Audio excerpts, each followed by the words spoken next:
Hello, welcome, Cabbage here. In Magic the Gathering, the other day I opened a box of Time Spiral Remastered. I'll link to the two videos of that below. But this will be kind of a recap video, where I talk about what I pulled, maybe what I might sell, maybe what I might use. And then in between the time that I pull those cards and then this video here, I did some research on the stuff that I pulled. I read some articles, I watched some videos, so I feel like I can better speak to what I have here. And then the order in which I will talk about the cards, first I'll talk about kind of the big ticket items, and then I'll talk about nostalgic cards. Next I'll talk about cards that I can use, and then I'll finally talk about cards that I still want from the set. And I'm not going to talk about all of them, but you can check out like the card opening videos where I go into more detail about each and every card. Okay, first, big ticket items, and then I tallied up kind of the big ones. I didn't tally up all the cards, but came out to over $200 from what I pulled, which is not bad. Alright, but first is Chalice of the Void, and before going into opening this box, I was very aware of this card, and so when I pulled it, my initial reaction was to sell it because of its reputation as like a high-level competitive card. It's very good, but I'm probably never going to be a competitive player. And then I watched some videos talking about it, and that kind of doubled my resolve. But they were like talking about shutting down certain meta decks, like casting it to counter 1 mana spells to shut down food decks, like with Cauldron Familiar and Witch's Cauldron, both of which are cost 1, or casting it to counter 0 mana spells to stop cascade decks and stuff. And I was like, no, I'm never really going to play outside of casual. And then I'm probably never going to build to beat a specific deck.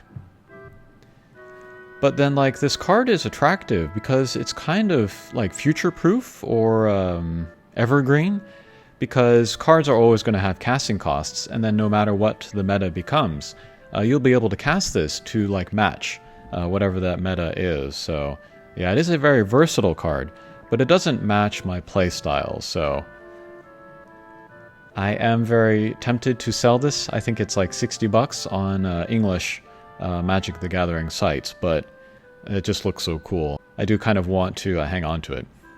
And then for all of the cards, I am showing the English versions. I have the Japanese versions, but I figure for the sake of my audience, showing the English would be more convenient.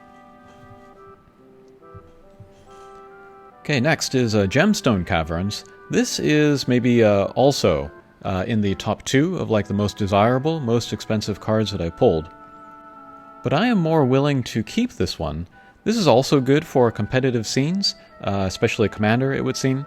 But I did not really understand why it was so desirable and powerful until I did watch or hear some people explain it. Someone described it as like a Mox, and that clicked in my mind. That made me understand. But let's say I'm playing Commander, and let's say I have this in my opening hand, and I have 3 opponents. That means I have a 75% chance that this will come into play with a luck counter on it, and it doesn't count as a land drop, it just is there and out, and then I can tap it for any color turn 1. And so that's how it kind of strikes me as a Mox. That's where the comparison makes sense to me. And so that would speed up my overall play, but I could see myself using this even in casual play, so I think I will hang on to this. Maybe $40 on English sites.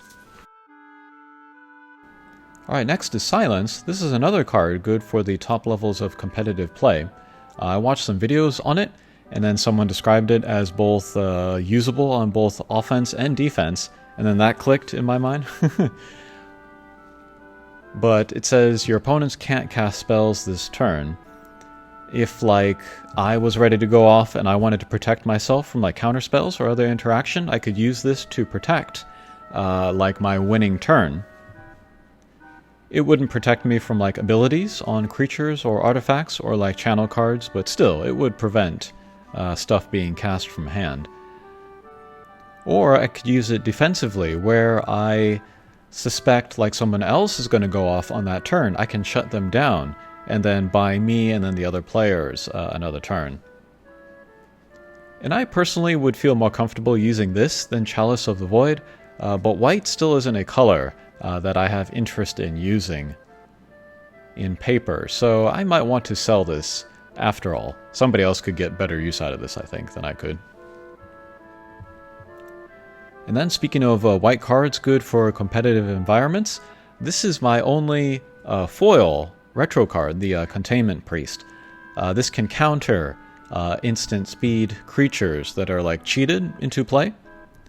So this too can shut down certain decks, maybe win me games, but again, I don't play white and certainly don't play it competitively, so I'm tempted to offload it.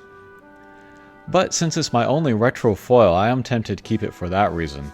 But if I can pick up maybe another card, another retro foil, then it would make it easier to let this go. Next is Ponder. This is kind of a staple. I will hang on to it. I said in a previous video that I'm not crazy about playing this card, but I'll hang on to it and try it out and see if I like it. And then there's Vanquisher's banner. This was maybe $12 that I saw on a English singles website. I don't have any tribal decks at the moment, but I might in the future, maybe vampires, so I want to keep it for that. And then finally is Damnation. I was super happy to have pulled this.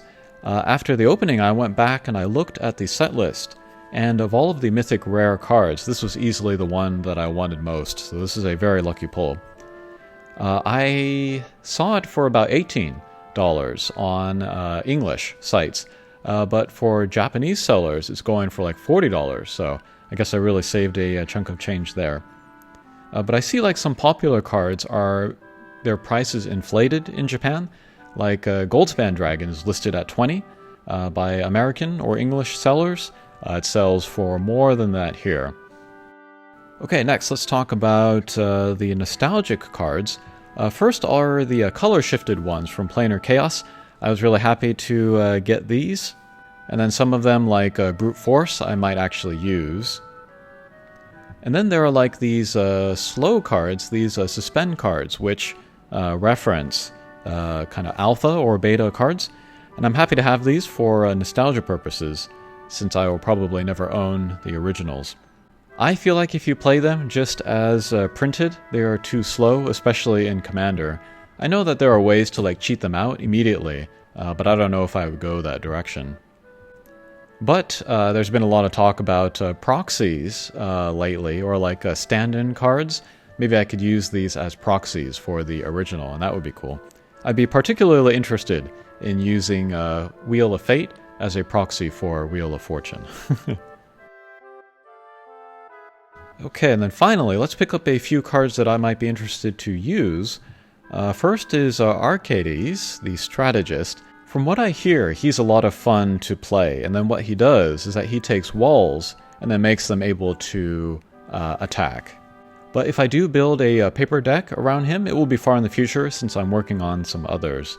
But like, in any game that I play where like you get random pulls, whether it's a mobile game or a collectible card game, I have a desire to kind of make use of whatever I pull randomly, and so Arcades might be something like that. But to use like super nostalgic cards like the old walls, like Wall of Wood or Wall of Swords, would be fun, so that might be a fun deck to play. Okay, next is a Talaria West. This is meant to work with those slow cards that I just mentioned, so I can search my library and then grab those. But my Gates deck has a lot of cards that search the library for lands, and then this can do that also, since they don't have a mana cost. But like in that Gates deck, I have a lot of cards that can search for gates specifically, and then I have a lot of cards that can grab any land card from like the top 3 or 5 or 7 cards. But I don't have a lot of cards that can search the entire library for any land card, so this might actually be useful to have. Okay, and then here is the Eternal Witness. This is another staple, a creature which can get something back from the graveyard. And then there's another, this is the original art. This is more popular, I would say, but I prefer this new one here, also for the retro border. And then there is Tasigur, and then also a bunch of other cards that I pulled in this box. But when I pulled Tasigur, I was like, oh cool, he's not in Arena, so I'm going to have to look into him and then see like what he's good for. But then I did some research on him, and then I also remembered that one of my favorite decks in Arena is a blue-black self-mill that wins with Jace, Wielder of Mysteries, where he wants, 0 cards in the library. And I've always wondered if I could create a commander deck that wins in a similar way, and then Tasigur might be the commander to do it. But like other cards that I pulled from the Time Spiral Remastered box were like Lab Maniac, and then like a bunch of Delve and Dredge cards, like Stinkweed Imp, and then Treasure Cruise and stuff. And suddenly I'm seeing potential for this self-mill deck. I understand that like the most powerful way to use Tasigur is to get like infinite mana, and then put your entire deck into your graveyard, and then use whatever is in your graveyard to end the game there. But I want to see if I can mill myself without an infinite combo. I think that would be fun.